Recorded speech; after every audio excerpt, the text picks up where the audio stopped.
Hi అండి, welcome back to mom's kitchen. ఇవాళ నేను స్ప్రింగ్ ఆనియన్ ఎగ్ కర్రీని ఎలా తయారు చేయాలో మీకు చూపిస్తానండి. ఈ స్ప్రింగ్ ఆనియన్స్ తినడం వల్ల ఏంటంటే మనకి వైటమిన్ సి అండ్ కే చాలా పుష్కలంగా ఉంటాయండి స్ప్రింగ్ ఆనియన్లో. అండ్ మన బాడీ ఇమ్యూనిటీ సిస్టమ్ కూడా చాలా మంచిదండి.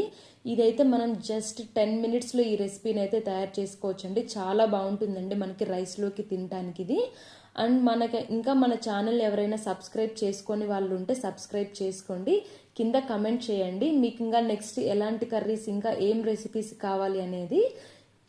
ఇప్పుడైతే మనం వీడియోలోకి వెళ్ళిపోదామండి. ఇక్కడ నేను కర్రీ కోసం అయితే ఆల్రెడీ నేను ఇక్కడ onions, tomatoes and spring onions అయితే చాప్ చేసి పెట్టుకున్నానండి. ఇవి నేను ఆనియన్స్ 3 తీసుకున్నాను, టొమాటోస్ కూడా 3 తీసుకున్నానండి, స్ప్రింగ్ ఆనియన్స్ ఒక కట్ట తీసుకున్నాను. నెక్స్ట్ మనం ఇక్కడ స్టవ్ ఆన్ చేసుకొని కడాయి పెట్టుకొని ఇందులో ఆయిల్ వేసుకుందాం. ఆయిల్ వేసుకొని ఇందులో పోపు దినుసులు అన్నీ వేసుకుందామండి. ఇంకా కరివేపాకు, ఎండుమిర్చి వేసుకొని చిటపటలాడిచ్చిన తర్వాత మనం చాప్ చేసి పెట్టుకున్న ఆనియన్స్ని కూడా వేసుకోవాలండి.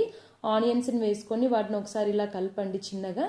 కలిపిన తర్వాత కొంచెం సాల్ట్ అయితే యాడ్ చేయండి, ఎందుకంటే మనకి సాల్ట్ వేయడం వల్ల ఆనియన్స్ అయితే కొంచెం త్వరగా మగ్గుతాయండి. ఇలా సాల్ట్ వేసిన తర్వాత మళ్ళీ ఒకసారి మొత్తాన్ని ఇలా కలుపుకోండి. నెక్స్ట్ ఇందులో కట్ చేసి పెట్టుకున్న స్ప్రింగ్ ఆనియన్స్ని అయితే వేయండి.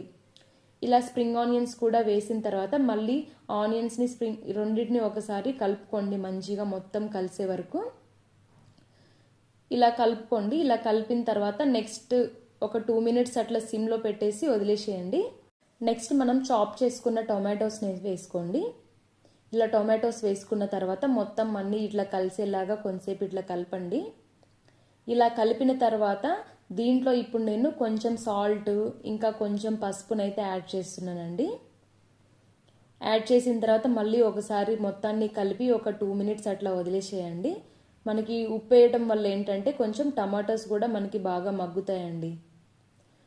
చూసారండి, ఇక్కడ టమాటోస్ కొంచెం ఆల్రెడీ కొంచెం బాగా మగ్గినాయి.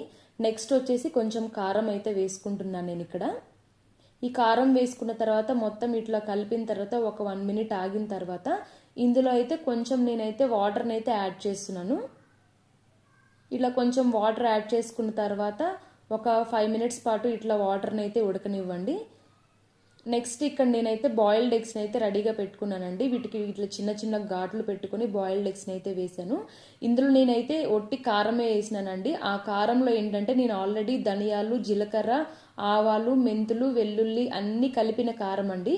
ఆ కారం వీడియో వచ్చేసి నేనైతే ఆల్రెడీ మన ఛానల్లో అయితే పోస్ట్ చేశానండి. మీరు ఆ కారం మసాలా కారం, కూర కారం అంటారండి దాన్ని. కూర కారం అలా కావాలి అనుకుంటే ఆ వీడియోని అయితే చూడండి. చూసారండి, మనకి వాటర్ అంతా ఇంకిపోయి కూర అయితే ఇట్లా దగ్గరకు వచ్చేసింది. ఇంకా దీన్ని స్టవ్ ఆఫ్ చేసుకొని సర్వ్ చేసుకోవటమేనండి. చాలా బాగుంటుందండి ఈ కర్రీ వచ్చేసి. ఒక్కసారి మీరు ఇంట్లో కనుక ట్రై చేశారంటే మళ్ళీ మళ్ళీ చేసుకుంటారు. ఈ స్ప్రింగ్ ఆనియన్స్ వల్ల కూడా ఏంటంటే మనకి హెల్త్ బెనిఫిట్స్ అయితే చాలా ఉంటాయండి. ఇంకా మన ఛానల్ ఎవరైనా సబ్స్క్రైబ్ చేసుకుని వాళ్ళు ఉంటే వెంటనే మన ఛానల్ అయితే సబ్స్క్రైబ్ చేసుకోండి, లైక్ చేయండి. కింద కమెంట్ బాక్స్లో అయితే కమెంట్ చేయండి. నెక్స్ట్ మీకు ఇంకా ఏమన్నా రెసిపీస్ కావాలి అనుకుంటే కమెంట్ చేయండి. చూసారండి, కర్రీ మనకి ఎంత మంచిగా వచ్చిందో. దీన్ని ఇట్లా మనం అన్నంలోకి ఇంకా మనకి చపాతీలో కూడా చేసుకోవచ్చు అండి. నేనైతే ఇక్కడ అన్నంలోకి అయితే ఈరోజు ఈ కర్రీని అయితే చేశాను. మనకి పిల్లలకు కూడా చాలా ఇష్టంగా తింటారండి ఇలా మనం చేసి పెట్టడం వల్ల వాళ్ళకి. ఓకేనండి, థ్యాంక్ యూ అండి. Thank you for watching. Please subscribe.